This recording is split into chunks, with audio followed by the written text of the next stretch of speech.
माझं नाव रावसाहेब बाळासाहेब क्षीरसागर, राहणार तळेगाव.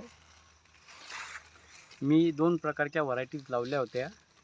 एक पायोनियर 3302 आणि दुसरी तिचं नाव नाही सांगत मी आता.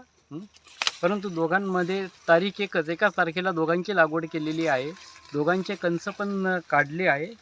दोघांच्या कंसांमध्ये फरक एवढा दिसू राहिला, एकामध्ये 16 लाईनी दिसत आहेत, एकामध्ये 14 लाईनी दिसत आहेत. 16 लाईनी ज्या दिसत आहे त्या पायोनियर कंपनीच्या आहे आणि जे दुसरं लावलं त्याच्या 14 लाईन दिसत आहे. त्याच्या कंसामध्ये पण खूप फरक दिसतोय. कणीस एकदम जाड आणि सर्व भरेल दिसतंय आणि लाईनी पण कमी आहे.